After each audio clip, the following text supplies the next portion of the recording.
In this session, we will discuss about the difference between president rule and national emergency. What are various types of emergency?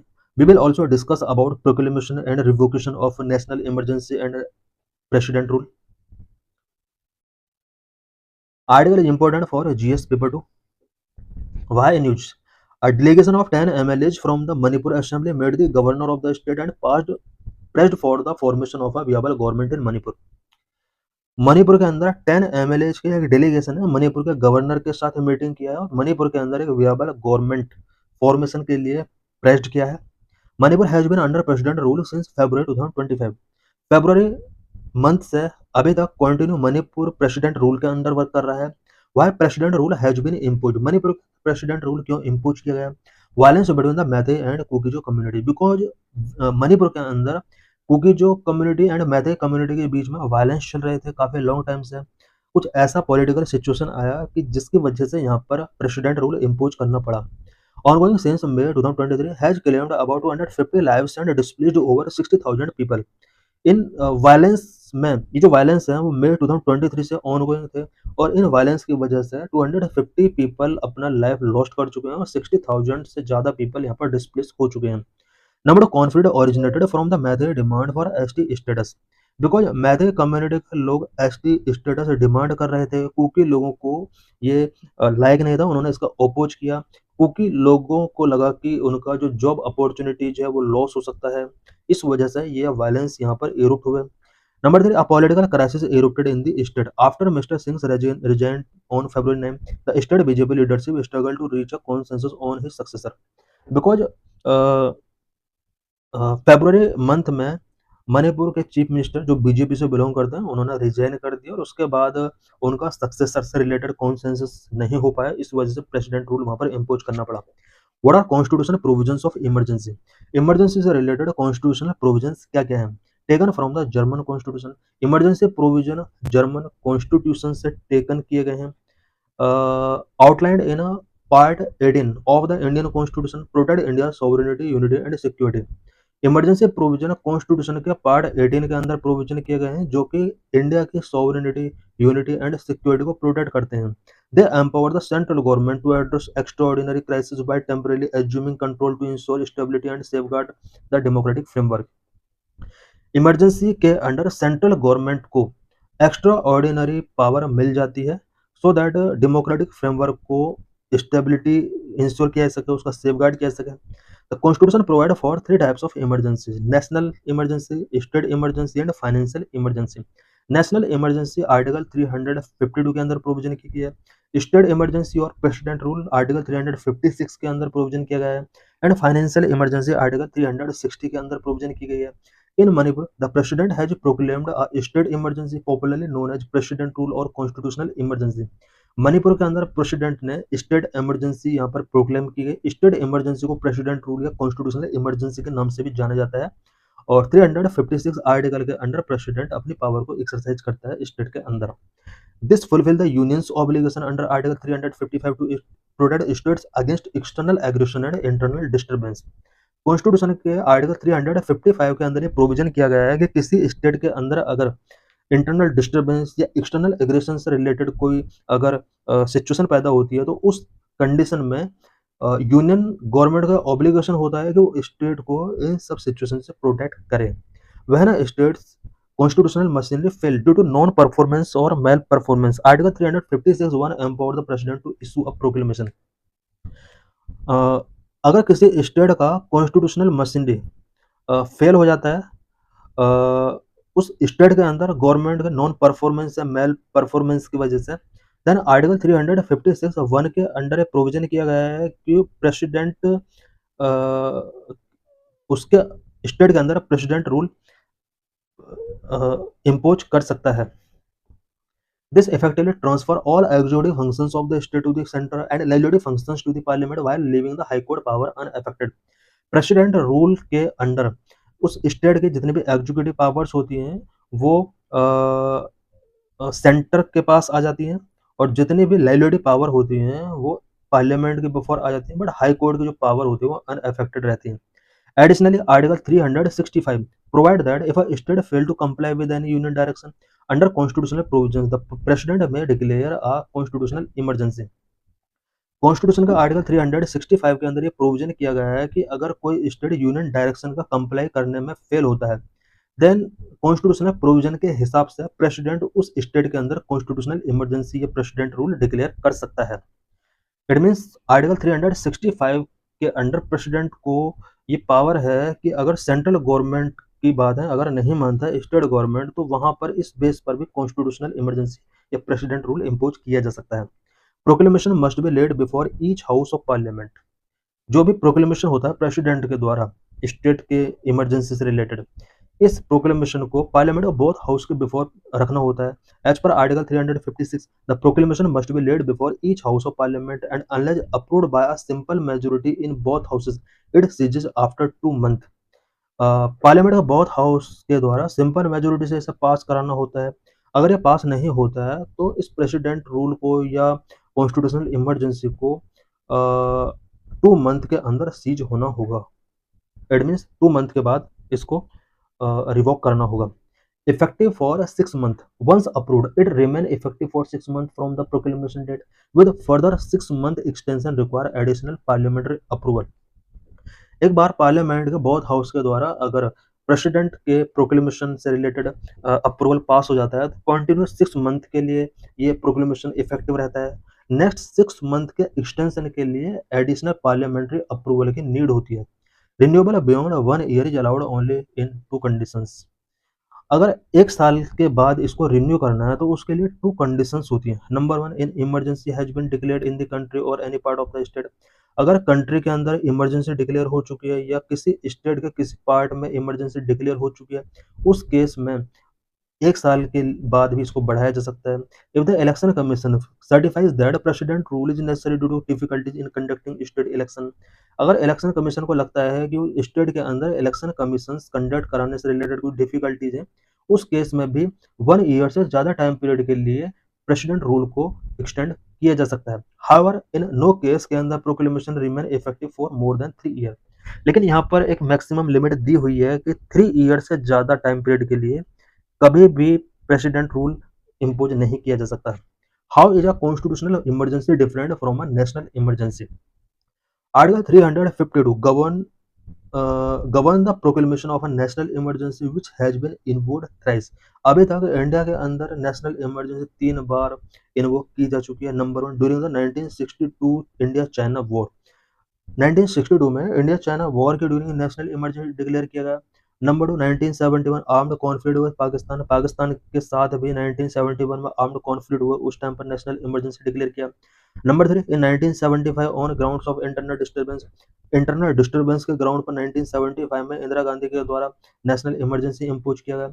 In 1975, then Prime Minister Indira Gandhi declared the emergency after the Allahabad High Court found her guilty of electoral malpractices and debarred her from holding any elected post. Grounds for national emergency.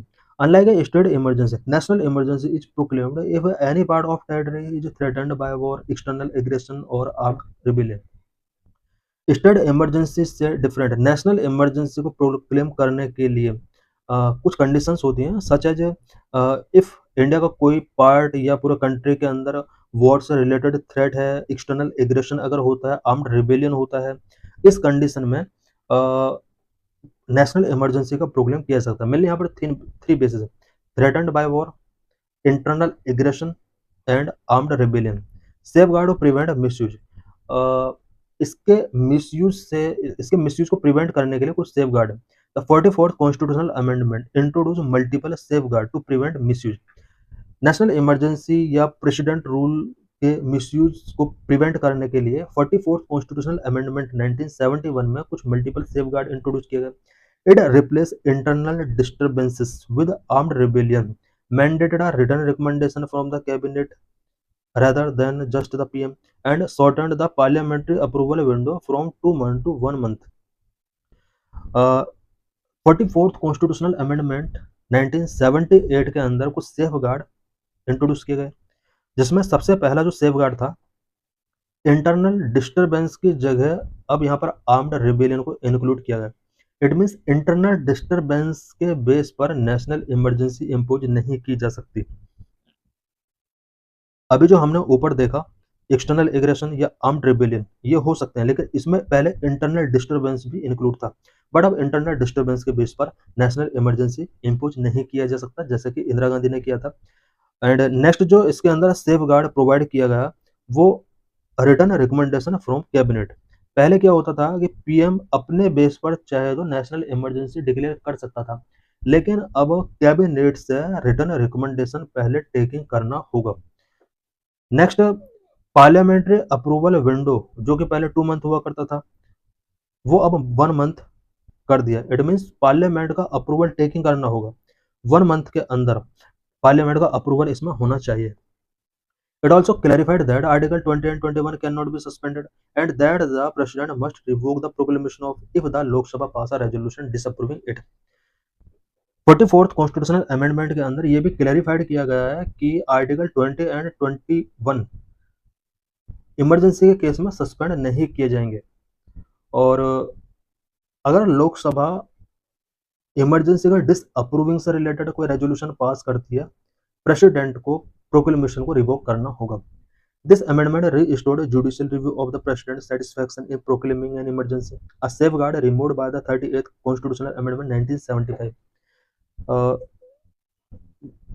Initially emergency का judicial review किया जा सकता था, but 38th constitutional emergency amendment 1975 के under judicial review के provision को यहाँ पर रिमूव कर दिया गया था।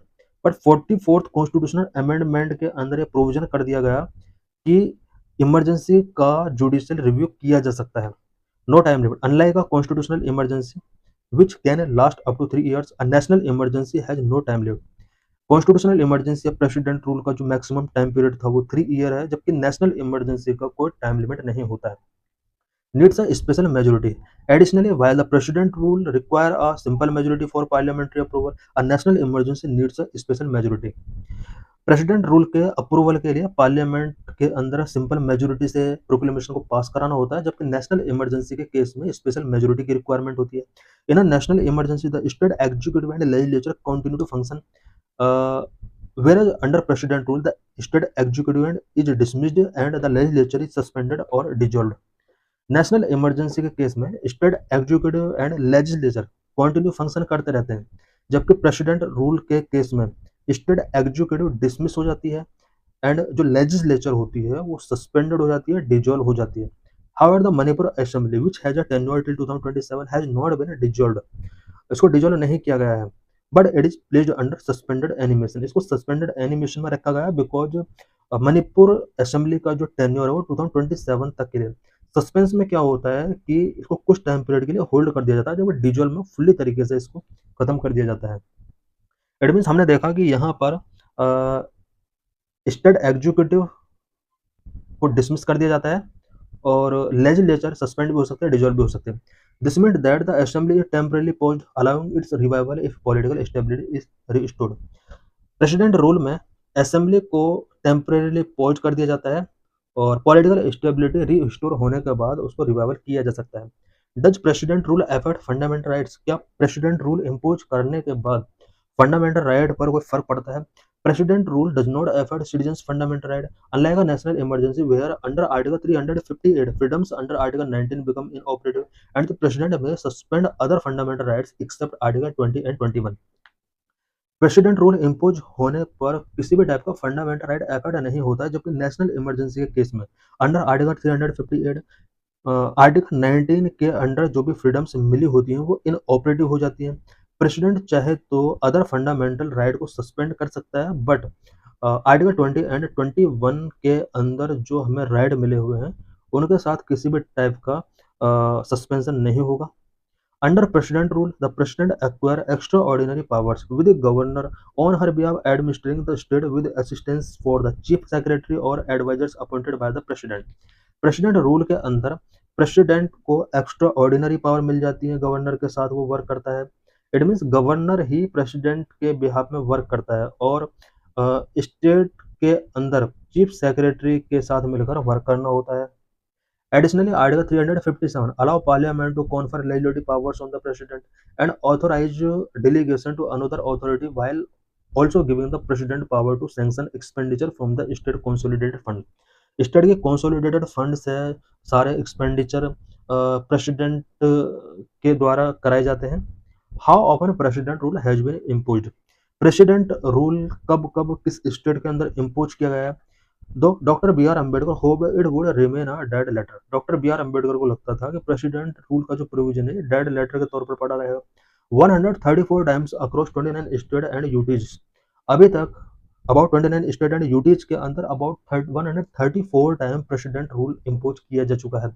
President has been imposed nearly 134 times across 29 states and UTs since the Constitution took effect in 1950, reflecting its dual role as both a crisis management tool and a politically contentious measures. Constitution के starting से लेकर यानी 1950 से लेकर अब तक India के 29 state and UTs के अंदर about 134 time president rule impose किया जा चुका है. और ये कहीं ना कहीं शो करता है कि क्राइसिस मैनेजमेंट टूल के तौर पर एंड पॉलिटिकल कंटेंटियस मेजर के तौर पर प्रेसिडेंट रूल के प्रोविजन को यूज किया जा रहा है. Punjab. The very first application of article 356 occurred in 1951 इन पंजाब. पहली बार प्रेसिडेंट रूल के प्रोविजन का जो यूज किया गया है वो 1951 में पंजाब के अंदर किया गया था. Manipur is tied with UP for the most frequent imposition of president rule. Manipur और यूपी ऐसे स्टेट हैं जहां पर most frequent time president rule impose किया जा चुका है. इट मीन्स 10 टाइम दोनों स्टेट के अंदर किया जा चुका है, बट मणिपुर के अंदर अब ये 11 टाइम हो चुका है. Longest president rule in Manipur lasted 2 years and 157 days. Manipur के अंदर लॉन्गेस्ट टाइम पीरियड के लिए जो प्रेसिडेंट रूल रहा है 1969 से 72 तक कंटिन्यू रहा है, अबाउट 2 years and 57 days तक के लिए. Jammu and Kashmir hold the record for the longest cumulative duration over 12 years due to militancy and separatist movement followed by Punjab and Puducherry.